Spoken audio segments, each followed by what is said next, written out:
Beneath Africa's soil lay unimaginable wealth, gold and diamonds that shimmered with promise. For centuries, these treasures remained untouched, integral to local cultures. Yet when European explorers arrived in the 19th century, they saw not the land's soul, but its monetary value.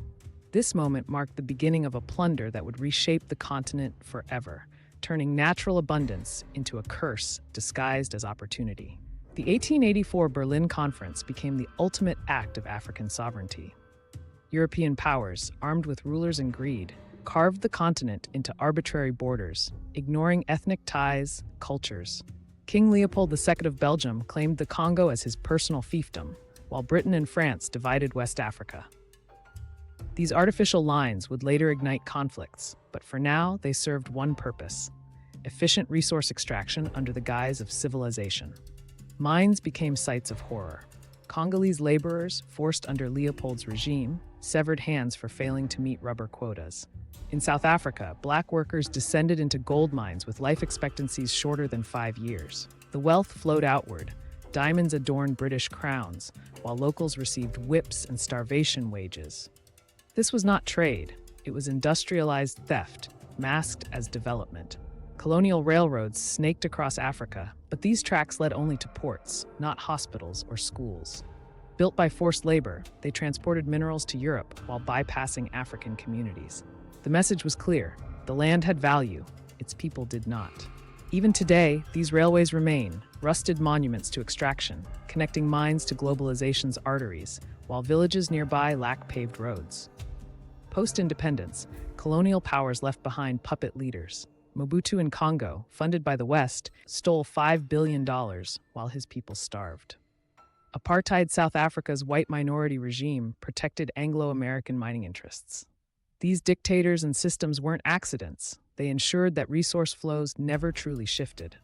The colonizers left, but their economic blueprint remained.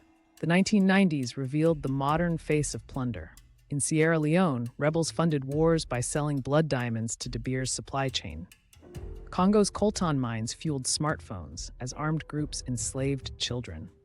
Global brands feigned ignorance, yet their profits relied on this violence. The colonial playbook had simply gone corporate, now with PR teams to whitewash the blood. Extraction's environmental toll is catastrophic. Ghana's rivers run cyanide-laced from gold mining.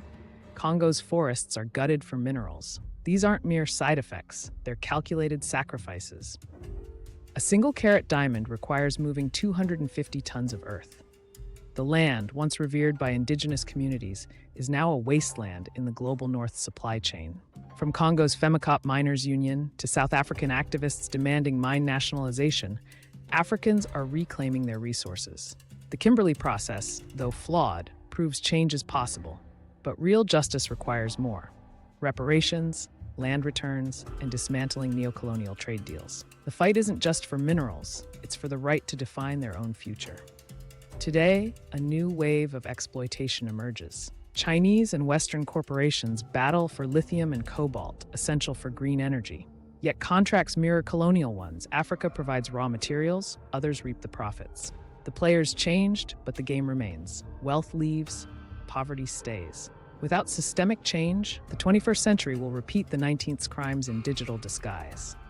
The solution lies in returning agency. Botswana's Diamond Partnership shows resources can fund development when controlled locally. Land repatriation in South Africa, though slow, offers hope. This isn't about rejecting globalization, it's about entering it as equals. The glittering illusion promised prosperity, but delivered chains. Now, Africa must forge its own legacy from the very minerals that once defined its subjugation.